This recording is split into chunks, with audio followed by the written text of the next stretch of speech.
Hello and a very good evening to all my dear students. Today, I will teach you about the incidence of commodity taxes. बच्चों, आज मैं आपको वस्तु करों की incidence या फाइनल रेस्टिंग पॉइंट कहाँ पर वो टैक्सेस जाके सेटलमेंट करते हैं उस बारे में बताऊंगी।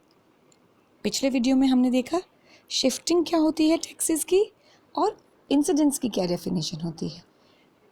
अब हम देखेंगे और ये बात ध्यान रखिए कि शिफ्टिंग ऑफ टैक्सेशन किस कर के में ज़्यादा किया जा सकता है या संभव है अप्रत्यक्ष करों में।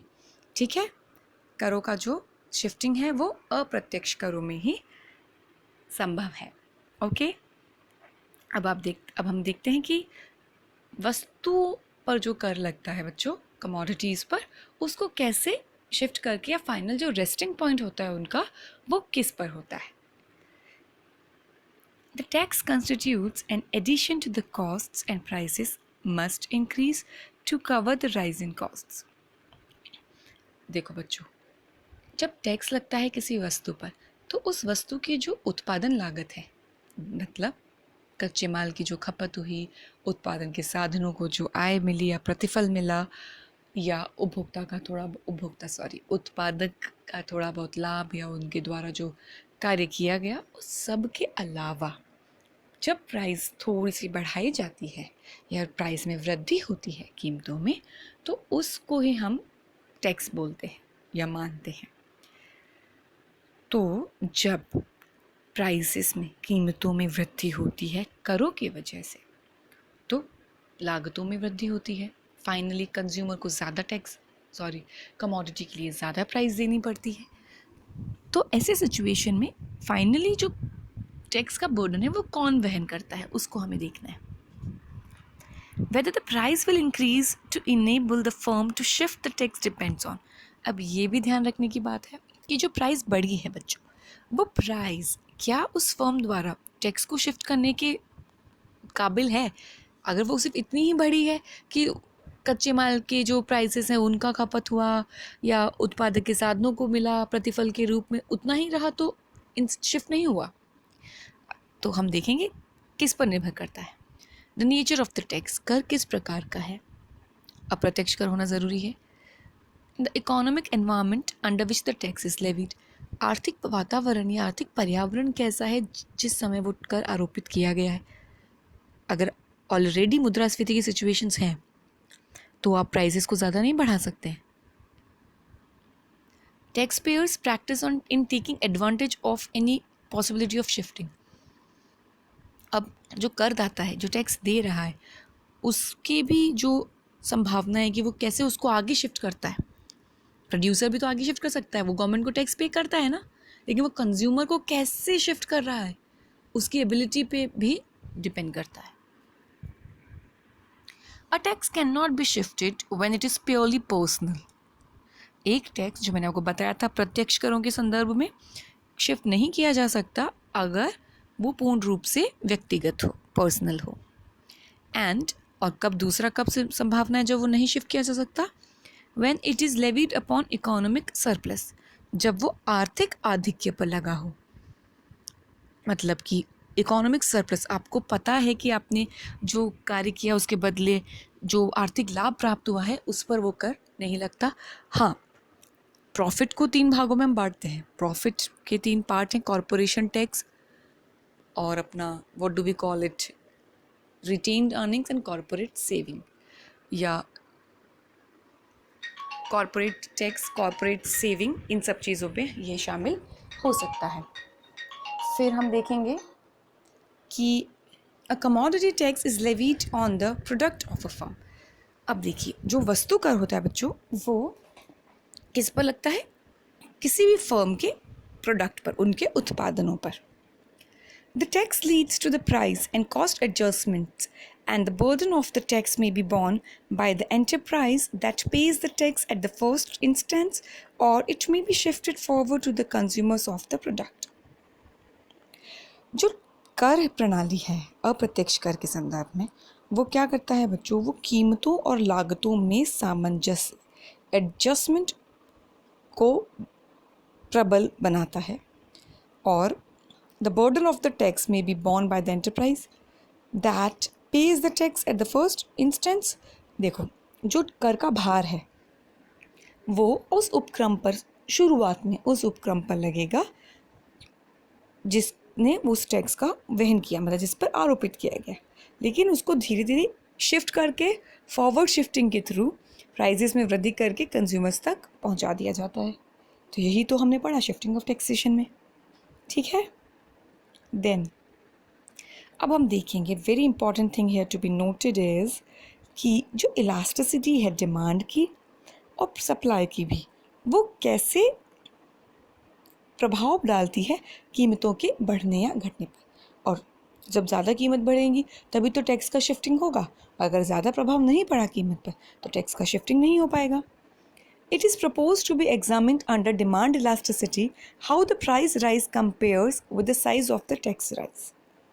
ठीक है, हम ये देखेंगे, यहाँ पर ये एग्जामिन करेंगे, इसका विश्लेषण करेंगे कि कैसे जो डिमांड इलास्टिसिटी है, मांग की लोच है, किसी वस्तु के लिए मांग की लोच किस प्रकार से कीमतों में वृद्धि करती है, ठीक है, with the size of the tax rise, और किस मात्रा में टैक्स के बढ़ने पर कीमतों में कितनी वृद्धि हुई, ये हम देखेंगे। तो पहला जो डायग्राम है बच्चों, वो हाईली इलास्टिक डिमांड कर्व बनाया है। अब हाईली इलास्टिक डिमांड का मतलब पूर्णतः लोचदार नहीं है, परफेक्टली इलास्टिक नहीं है, बट ग्रेटर देन यूनिटी है, इकाई से अधिक लोच वाला है। तो आपको ये मैंने माइक्रो इकोनॉमिक्स की क्लासेस में फर्स्ट ईयर में पढ़ाया है कि कोई भी डिमांड कर्व जब ज़्यादा इलास्टिक होता है तो वो क्या होता है, हॉरिजॉन्टल होता है, क्षैतिज होता है एक्स अक्षांश के। तो जितना ज़्यादा फ्लैट होगा कर्व उतना ही ज़्यादा उसकी लोच होगी। तो जब वो पूर्णतः फ्लैट हो गया, पूरा हॉरिजॉन्टल हो गया, क्षैतिज हो गया, तो मांग की लोच इन्फिनिटी है, अनंत है। और फ्लैट जितना रहेगा, जितना धीरे धीरे स्टीप होता जाएगा, उतनी ही मांग की लोच कम होती जाएगी। और इसीलिए पूर्णतः बेलोचदार जो मांग वक्र होते हैं बच्चों, वो कैसे होते हैं, लंब होते हैं, वर्टिकल होते हैं, ठीक है। तो यहाँ पर हमने एक फ्लैट, कंपैरेटिवली फ्लैट, तुलनात्मक रूप से, ठीक है, फ्लैट डिमांड कर्व बनाया है, देखो आप।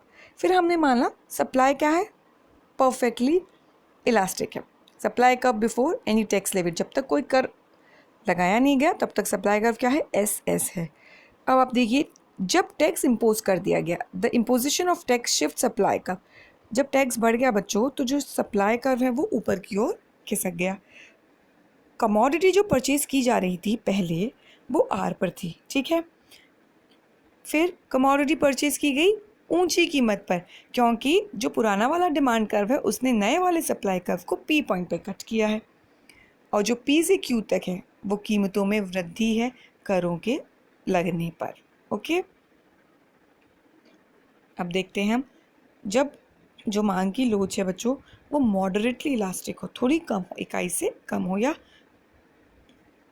इकाई से कम ही मानते हैं, इकाई भी नहीं है यहाँ पर, इकाई से कम है, तब क्या होगा, तब हम देखेंगे सप्लाई कर्व एस रहा, और जब टैक्स इम्पोज हुआ तो सप्लाई कर्व ऊपर चला गया टी पॉइंट पर, और पहले जो कमोडिटी परचेज की जा रही थी वो आर डैश पॉइंट पे थी, यहाँ पर सॉरी, जो डिमांड कर्व है वो डी डैश है, सप्लाई कर्व एस डैश है, और जो न्यू सप्लाई कर्व है वो टी डैश है। और यहाँ पे जो प्राइस हुई है चेंज वो हुई है बच्चों पी डैश, अब पी डैश पर चला गया है, क्योंकि जो न्यू सप्लाई कर्व है वो डिमांड कर्व को पी डैश पॉइंट पर कट कर रहा है।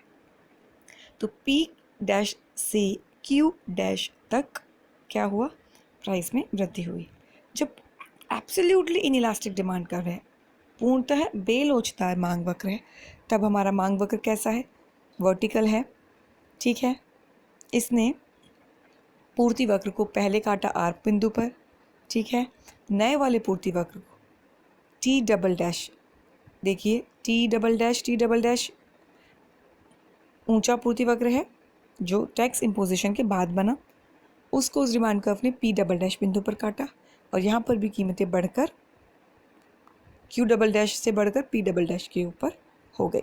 अब आप देखिए, जब commodity, when commodity is produced at constant cost, the relative elasticity of demand exclusively determines the long-term reaction of price and output to the imposition of the tax।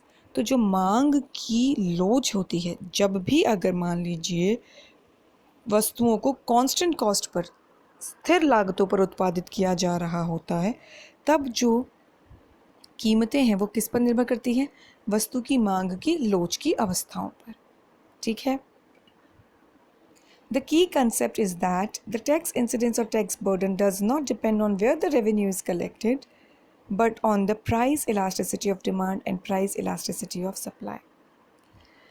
अब महत्वपूर्ण बात यहाँ पर यह है कि जो टैक्स का इंसिडेंस है कि फाइनली कहाँ पर जाके टैक्स सेटल होगा या कौन उसको पे करेगा, वो इस बात पर नहीं डिपेंड करता कि रेवेन्यू कहाँ से कलेक्ट किया गया, बल्कि इस बात पर डिपेंड करता है कि जो कीमत लोच है, मांग की कीमत लोच और पूर्ति की कीमत लोच, वो कैसी है। अब आप देखिए, सपोज़ कोई वस्तु ज़रूरी वस्तु है या आवश्यक वस्तुएं हैं, ठीक है, उनकी मांग की लोच क्या होती है? बेलोचदार होती है, इनइलास्टिक होती है ना डिमांड। भले ही प्राइस बढ़ जाए या घट जाए, प्राइस मांग में ज़्यादा परिवर्तन नहीं होगा, राइट। तो ऐसी वस्तुओं के संदर्भ में प्राइसेस को बढ़ा करके शिफ्ट किया जाता है इनडायरेक्ट टैक्सेस का बर्डन कंज्यूमर्स की तरफ। ठीक है, यही सारी चीज़ें जो इंडिफरेंस कर्व को भी हम पढ़ सकते हैं जब हम शिफ्टिंग या इंसिडेंस या बर्डन को पढ़ते हैं टैक्सेशन के, तो हम देखते हैं कि जो तटस्था वक्र होता है ना बच्चों, वो भी हमें दर्शाता है कि जो प्रत्यक्ष कर है वो अधिक बर्डन नहीं डालता है, ठीक है, जब किसी भी व्यक्ति पर कंपेयर टू इनडायरेक्ट टैक्सेस। ये कैसे हुआ? जब भी आपको या किसी इकोनॉमी को मनी की ज़रूरत है या रेवेन्यू की ज़रूरत होती है, तो वो जो रेवेन्यू जनरेट करती है, सेम अमाउंट का अगर रेवेन्यू जनरेट करना है तो वो इंस्पाइट ऑफ डायरेक्ट टैक्सेस वो इनडायरेक्ट टैक्सेस के थ्रू किया जाता है, सॉरी डायरेक्ट टैक्सेस के थ्रू किया जाता है, क्योंकि डायरेक्ट टैक्स ज़्यादा बर्डन या एक्सेस बर्डन नहीं डालता, इनडायरेक्ट टैक्स एक्सेस बर्डन डालता है। वो आपको पीछे वाले तटस्थ वक्र की ओर ले जाता है बजाय प्रत्यक्ष कर की तुलना में।